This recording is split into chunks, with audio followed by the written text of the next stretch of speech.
Bonjour. Aujourd'hui, nous allons parler d'Italie. En effet, les 24 et 25 février dernier, il y a eu des élections générales et là, aux surprises, les résultats n'ont pas été conformes aux attentes. Alors, qu'était-il attendu? Lorsque Mario Monti a démissionné de son poste de Premier ministre, il est progressivement apparu que le parti de centre-gauche de Bersani pouvait gagner les élections et qu'en association avec Mario Monti, il pouvait mettre en place un gouvernement dans la continuité de ce qui avait été observé. Ça n'a pas été le cas. L'Assemblée nationale et le Sénat n'ont pas les mêmes majorités et un gouvernement semble difficile à mettre en place puisqu'il faut la même majorité pour un gouvernement à l'Assemblée nationale et au Sénat puisque chaque assemblée a le même poids dans l'adoption des lois. En outre, les options prises par les trois grands candidats, les trois grands partis, Bersani, Berlusconi et Beppe Grillo, ne semblent pas suffisamment proches pour imaginer une coalition.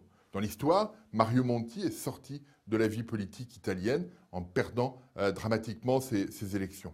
Donc voilà, c'est le schéma dans lequel on se situe aujourd'hui. Alors, est-ce que c'est ennuyeux, pas ennuyeux? Pour les Européens, c'est une situation problématique, pour les Italiens aussi, bien sûr, parce qu'on avait tous imaginé que le prochain gouvernement allait pouvoir faire appel à la Banque Centrale Européenne, à ce que la Banque Centrale Européenne mette en place des achats d'obligations italiennes pour permettre une baisse des taux d'intérêt en Italie et finalement de permettre à cette économie italienne de retrouver une allure de croissance plus favorable.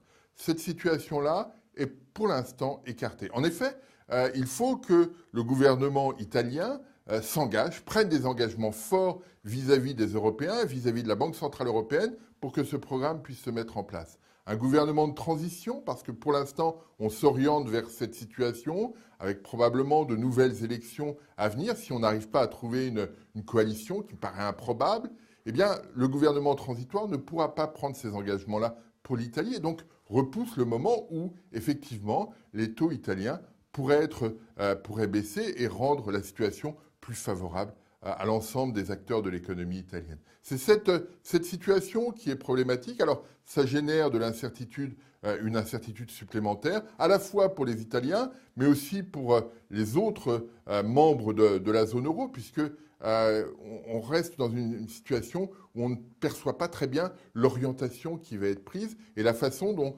cette situation va évoluer. En effet, quand on regarde les données italiennes, on n'est pas forcément très rassuré aujourd'hui sur l'évolution de l'économie italienne. Et on imagine que si effectivement aucune mesure n'est prise, eh bien la dégradation qu'on constate et qu'on va observer dans trois graphiques dans un instant, cette dégradation pourrait se poursuivre et les élections à venir pourraient donner des résultats encore plus compliqués à analyser. Alors, regardons l'économie italienne à travers trois graphiques très simples. Le premier, c'est l'évolution du PIB. Vous l'avez ici sur le graphique.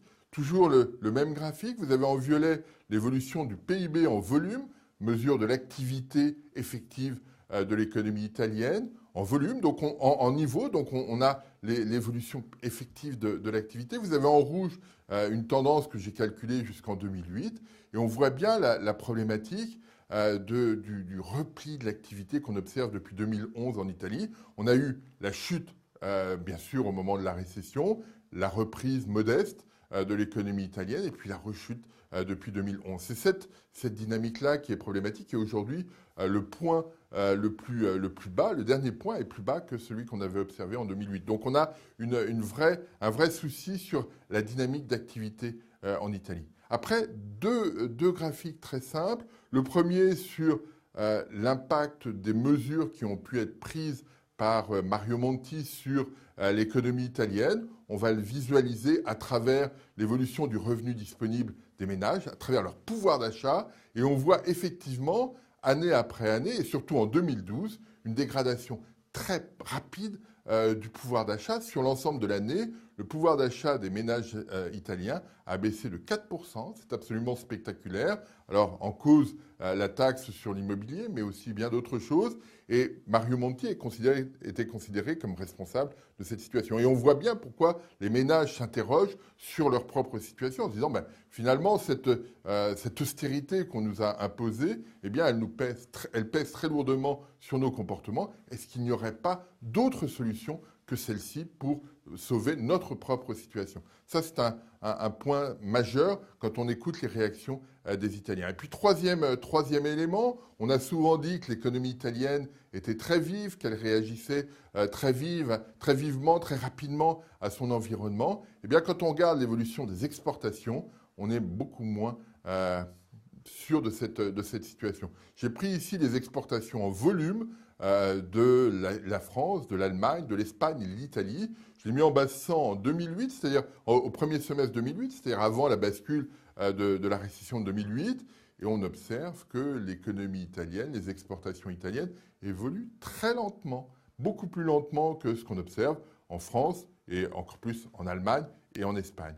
C'est cette situation. Donc, quand on dit l'Italie est une économie avec plein de petites entreprises très performantes, eh bien non, ça ne marche pas. Les exportations italiennes n'ont pas réussi cette fois-ci à aller de l'avant et ça traduit bien cette difficulté, cette perte de compétitivité de l'économie italienne. Donc voilà, on a cet environnement très dégradé de l'économie italienne, cette absence cette impossibilité d'aide directe des Européens via la BCE à l'Italie.